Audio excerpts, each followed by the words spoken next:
سب سے پیشتر زمانے کے امام حاضر امام آل نبی اولاد علی نو مولانا شاہ کریم الحسینی حاضر امام پر عشق اور محبت کے ساتھ بلند آواز میں صلوات پڑھیں۔ اللہم صلی علی محمد و آل محمد۔ ایک سوال روح اور نفس کے حوالے سے پوچھا گیا ہے کہ روح اور نفس میں کیا فرق ہے؟ آپ جب قرآن کو اٹھائیں گے، اس کو پڑھیں گے، تو آپ دیکھیں گے کہ قرآن میں اللہ تعالیٰ نے کبھی بھی ہیومن سول یعنی انسانی روح کے لیے لفظ روح استعمال نہیں کیا، یعنی نفس کا ذکر کرنے کے لیے کبھی روح کا لفظ استعمال نہیں کیا، بلکہ قرآن ہمیشہ انسانی سول کے لیے لفظ نفس کا ذکر کرتا ہے۔ وہ انسانی روح، وہ نفس جو نیکی یا بدی کر سکتی ہے، گناہ کر سکتی ہے۔ آخرت میں اس کا فیصلہ کیا جاتا ہے اور فانی جسم کو، انسانی باڈی کو موت کے وقت چھوڑ دیا جاتا ہے اور نفس کو پکڑا جاتا ہے، کیونکہ جسم تو ایک ذریعہ تھا نیکی یا بدی یا گناہ یا ثواب کرنے کا، اصل میں جو کام کیا نفس یعنی کہ انسانی روح نے کیا۔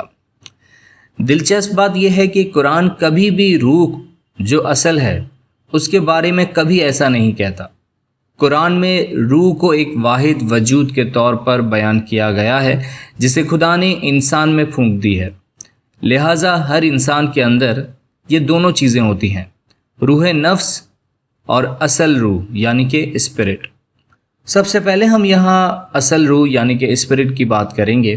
قرآن میں کئی جگہوں پہ اصل روح کے بارے میں ارشاد ہوا ہے جس کا ریفرنس ڈسکرپشن میں موجود ہے۔ خدا قرآن میں فرماتا ہے روح خدا کی طرف سے ہے اور ہم یعنی انسان اس کے بارے میں بہت کم جانتے ہیں۔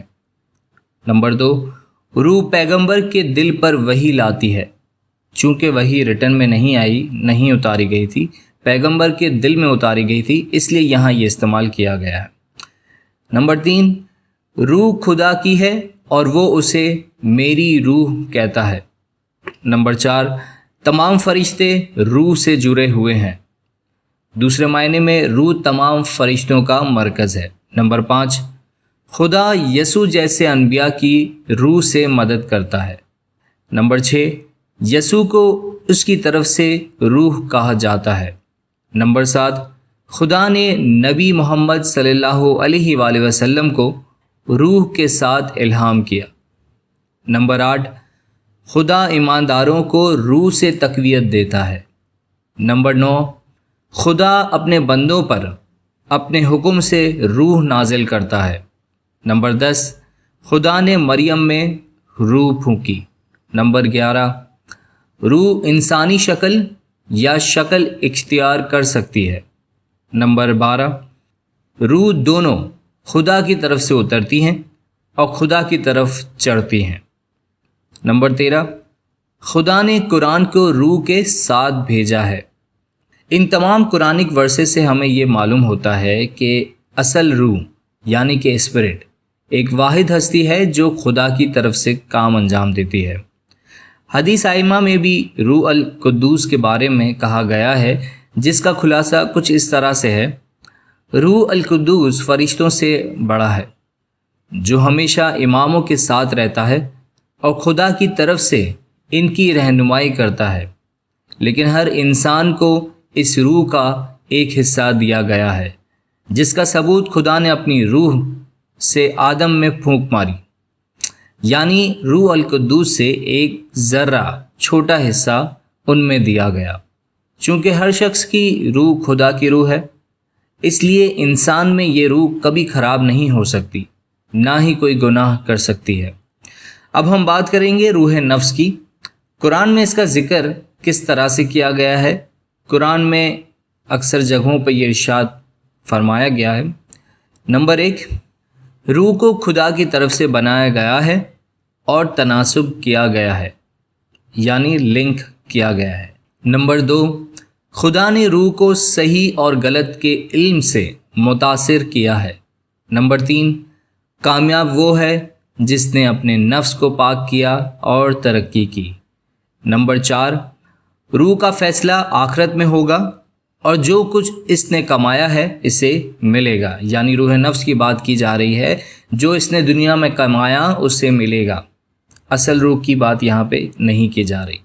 نمبر 5، روح برائی کا حکم دینے کے قابل ہے، روح اپنے آپ کو سنسر کرنے کے قابل ہے، یعنی کہ ختم بھی کر سکتی ہے، وہ ماڈیفیکیشن بھی کر سکتی ہے۔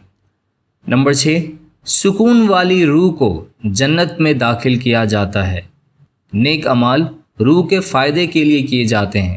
نمبر 7، خدا کی راہ میں خرچ کرنے سے روح کو تقویت ملتی ہے۔ نمبر 8، روح موت کا مزہ چکھے گی اور تجربہ کرے گی۔ نمبر 9، روح غلط کر سکتی ہے یا خود کو تباہ کر سکتی ہے یا گناہ کر سکتی ہے اور پھر معافی مانگ سکتی ہے۔ نمبر 10، روح کی خواہشات ہوتی ہیں، جب وہ مرتی ہیں تو اللہ روحوں کو حاصل کرتا ہے۔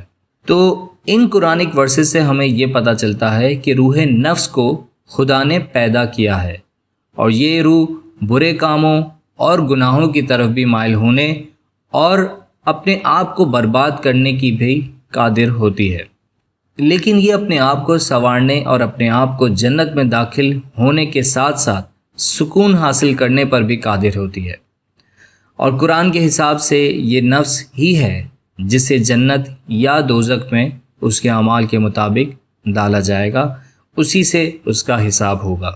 شکریہ یا علی مدد۔